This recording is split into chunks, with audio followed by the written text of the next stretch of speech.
Salut à toi et bienvenue dans cette vidéo. Aujourd'hui, je vais te parler de roues carbone en VTT. C'est vrai que les roues carbone, c'est assez fréquent dans le monde du VTT. Du coup, je voulais t'en parler et te donner mon avis sur ce que je pense des roues carbone en VTT.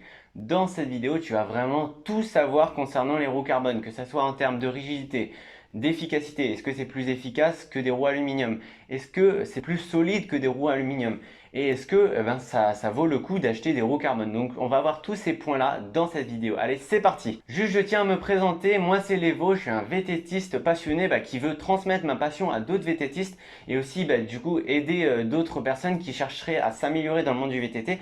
Donc je t'aide à la fois au niveau de la performance physique, tu vois, je t'aide à progresser pour améliorer tes performances physiques et aussi je te donne quelques conseils mécaniques et tout. Du coup, je t'invite à t'abonner si ça t'intéresse, c'est juste en dessous.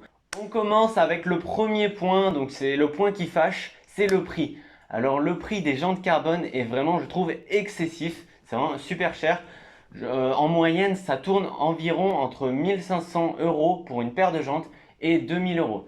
Oui, c'est vraiment énorme de mettre autant d'argent dans des jantes carbone, mais c'est le prix du marché et c'est comme ça. On peut rien faire. C'est comme ça que c'est à ce prix-là que les vendeurs ils vendent les jantes carbone. Parce qu'en fait, la fibre de carbone, c'est plein de petites fibres, plein de petits fils en fait qu'il faut assembler et tresser pour pouvoir donner une roue en carbone ou alors d'autres pièces, hein. Il y a des cadres en carbone, il y a un peu toutes les pièces du vélo qui peuvent être en carbone. Mais en fait, les techniques pour construire les pièces de carbone sont assez complexes et ça demande du personnel aussi dans les entreprises. C'est pour ça que les pièces en carbone sont assez chères dans le monde du VTT. Donc, est-ce que ça vaut le coup d'acheter des jantes en carbone pour son VTT? Est-ce que ça vaut le prix? Et là, je vais te donner tous mes arguments et du coup, à la fin de la vidéo, je vais te dire mon point de vue. Est-ce que ça vaut le coup d'en acheter ou pas du tout? Ou alors rester sur des jantes aluminium classiques. Donc, on va voir ça tout de suite. Allez, c'est parti. Le deuxième point très important après le prix concernant les jantes en carbone de VTT, c'est la rigidité. Je sais que les VTTistes et les cyclistes, les enduristes, etc. accordent hyper d'importance à la rigidité et au poids de leur vélo. Parce qu'en fait, ces deux piliers là, le poids et la rigidité, on va vraiment pouvoir savoir avec ces deux points si un vélo est performant ou pas. Le très gros avantage des jantes en carbone, c'est qu'elles sont hyper rigides. Donc après voilà, bien sûr, ça dépend des fabricants, ça dépend des constructeurs, mais les jantes en carbone, elles sont plus ou moins rigides du coup en fonction des marques et tout. Mais en général, les jantes carbone sont beaucoup plus rigides que des jantes aluminium. Et là, ça va vraiment du coup être hyper important pour toutes les personnes qui pratiquent le VTT en course et qui cherchent vraiment à avoir un vélo hyper rigide, hyper réactif, tu vois, qui dès que tu mets un coup de pédale, tu vois, ça part, tu vois.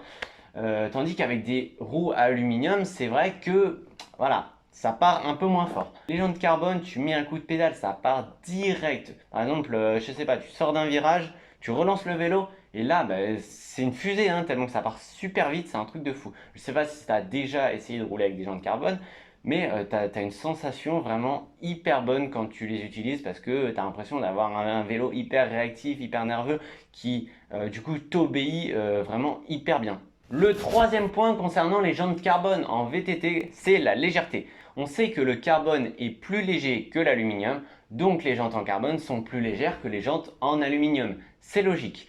Et du coup, les jantes carbone sont environ 300 grammes plus légères que les jantes aluminium. Après voilà, bien évidemment, c'est une moyenne. Là, je parle d'une moyenne, mais bon, voilà, tu vois, ça peut varier plus ou moins.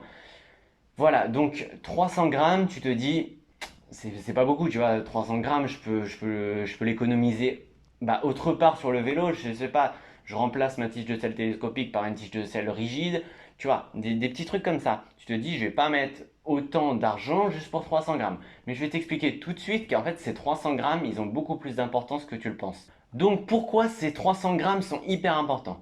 Tu le sais, les roues sont des éléments en rotation sur le vélo, tout comme la cassette, etc. Tu vois, tout ce qui tourne sur le vélo, en fait, c'est hyper important de gagner du poids sur ces éléments, car en fait, il y a un phénomène physique qui s'applique, tu vois, c'est de la physique, c'est comme ça, qui fait qu'en fait, chaque gramme de plus sur les éléments en rotation, ça va prendre une ampleur beaucoup plus grande.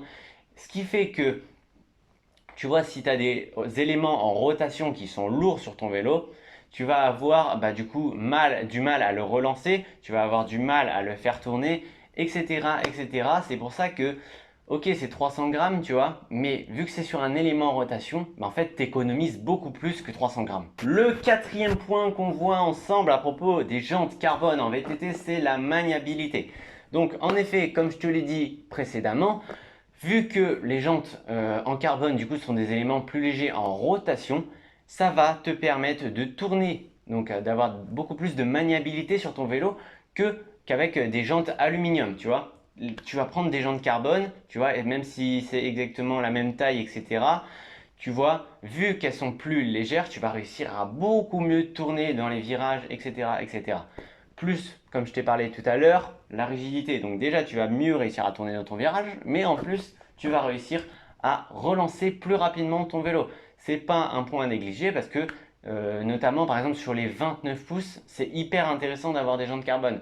Tu sais que plus la roue est grande, plus du coup c'est galère de tourner, moins le vélo du coup il est maniable. Et ben en fait, de prendre des jantes en carbone 29 pouces, ça va pouvoir compenser le phénomène en fait. Le désavantage du 29 pouces qui est la maniabilité, on a du mal un peu à tourner, tu vois. Et ben là, si tu prends des jantes carbone, bah là, tu vas plus réussir à tourner. Ça va compenser le phénomène. Et ça, c'est vraiment un super point et un super avantage aussi des jantes carbone. Le cinquième point que je veux voir avec toi concernant les jantes carbone, c'est le rapport qualité-prix. Comme je te l'ai dit au début de la vidéo, on trouve des jantes carbone 29 pouces aux environs de 1500-2000 euros. Voilà, après, il y a des prix encore plus hauts, ça peut s'envoler les prix, c'est vraiment n'importe quoi je trouve dans les jantes. Du coup, est-ce que ça vaut le coup? Pour moi, non, ça vaut pas le coup d'acheter des jantes en carbone, en VTT, même si on fait du cross-country, etc.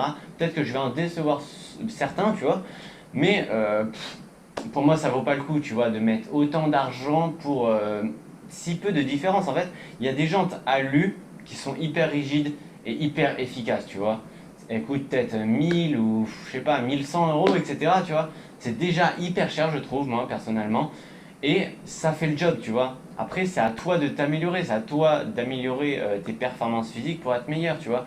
Moi, ma philosophie, c'est plus tu t'améliores tes performances physiques, tout ce qui est musculaire, tout ce qui est cardiovasculaire, etc. pour être plus performant au vélo et après tu mets moins d'argent dans tout ce qui est matériel, tu vois. Pourquoi dépenser, je sais pas, 700, 800 euros de plus alors qu'en fait tu pourrais améliorer toutes les performances physiques de ton corps et en fait t'arriverais au même résultat, tu vois. Donc aussi je veux dire que 1500 euros, 2000 euros pour des jantes en carbone, quoi. C'est vraiment hallucinant. Tu peux t'acheter un semi-rigide en carbone avec tout cet argent-là, tu vois. Pour moi, ça vaut pas le coup, hein. Même si, voilà, je t'ai dit tous les avantages qu'avaient les jantes carbone dans cette vidéo, ça vaut pas le coup, tu vois, c'est encore trop cher. Encore, par exemple, je sais pas, ce serait des jantes en carbone qui coûteraient 900, 800 ou 1000 euros, tu vois. Là, je sais pas, là, je pense que j'achèterais, tu vois. Mais attends, ouais, 1500 euros, 2000 euros, ça peut monter encore, hein. C'est ça le pire, tu vois. Du coup, j'espère que cette vidéo t'a plu. Si c'est le cas, tu peux t'abonner juste là. Et je te dis à plus dans une prochaine vidéo. Allez, ciao!